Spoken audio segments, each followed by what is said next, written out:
like you're being controlled by your emotions, like whatever you said or did was being controlled by your current emotional state, these emotions can feel overwhelming and often confusing, but just know they're not random. And the more we understand that, the more we can control them. Think back to a time where you stood in front of a test question and completely blanked, or snapped at someone you loved and were wondering why. Well, these situations can often feel embarrassing, but they have a scientific explanation behind them. And the more we understand that, the more we can respond with self-control. I love psychology, and I'm super passionate about understanding what's going on in the mind. That's why I've read several books about the amygdala, detailing how it affects our brain, how it affects our reactions, our behaviors, and the way we think. So that's why today I'll be talking about how the amygdala plays a central role in emotional responses, and understanding it, especially early on at schools, can help us manage behavior, handle stress, and respond with self-awareness. That's why today I will be covering the basics of where the amygdala is located and its general functions, how the amygdala affects everyday behavior, and why schools should be teaching students about the amygdala sooner. So let's jump into the basics. Where is the amygdala located and what are its general functions? The amygdala is a small almond-shaped structure located in the temporal lobe. It controls emotions such as anxiety, anger, and especially fear. Now, it can be broken into two parts, the bastrolateral amygdala and the central medial amygdala. The bastrolateral amygdala controls sensory responses that are coming, or sensory responses that are coming in and creating emotional memories that go along with them. While the central medial amygdala controls our emotional responses that are going out. Now, peer-reviewed research led by Goran Simic, the head of a neuroscience department at the Croatian Institute of Brain Research, researchers said, the amygdala participates in the regulation of autonomic functions, decision-making, and adaptations of instinctive behaviors to changes in the environment through implicit learning, and activates the fight-or-flight response. Now, in simple terms, this means that the amygdala is the alarm system for our body and brain, meaning that whatever we see in the environment that triggers this amygdala, there's going to be an increased heart rate, your palms are going to be sweating, and your mind could be blank. So think back to that test question. All these things will be going on and hormone release before you even have time to think about it. Now let's zoom out. Let's go into how the amygdala affects our everyday life, especially when experiencing stress or in emotional situations. And like I said, the amygdala causes the brain to not think, but just respond on the current emotions that are at hand.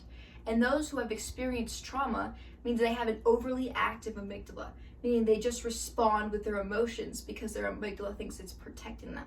So whatever thought, memory, or thing they see in the environment can trigger this response, causing them to withdraw from the peers around them, react suddenly, and this is especially seen with PTSD victims. Because their brain is overly sensitive and overly active, their amygdala overrides their thought-provoking or logical part of the brain, known as the prefrontal cortex, meaning they're not thinking things through before they're reacting. That's why it's so important to understand that we do have control over our behaviors and our actions, but the brain can often make reactions that we can't control and is not always in our control to do because the brain thinks it's protecting us. But it's not just about fear and trauma. The amygdala has so much good that comes with it because the more we understand it, the more emotional intelligence we have. But that's why it's so important for schools to teach us about this sooner. Because the more we learn to manage our brain, and especially our amygdala, the more emotional intelligence, and that means less overwhelmed we are with school assignments or just everyday tasks in our environment. Additionally, there's less shame around the mental health struggles because we can understand what's going on inside of our brain. That's why interpreting these emotions, said by the Cleveland Clinic, is social communication and understanding, including how you interpret someone's intentions from how they talk or act. Meaning that you're not just understanding how your brain works, you're starting to understand other people's brains.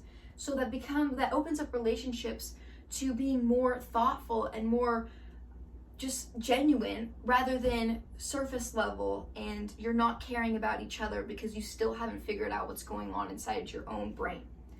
And in schools, they place a lot of importance on academics and athletics, but emotional intelligence is just as important. This stuff isn't just for scientists, it's for students, it's for workers, it's for understanding how your brain works so you can be a better communicator and a better person inside and out. So now that we have talked about the amygdala and where it is and its function, how behavior helps us emotionally and socially, let's bring it together.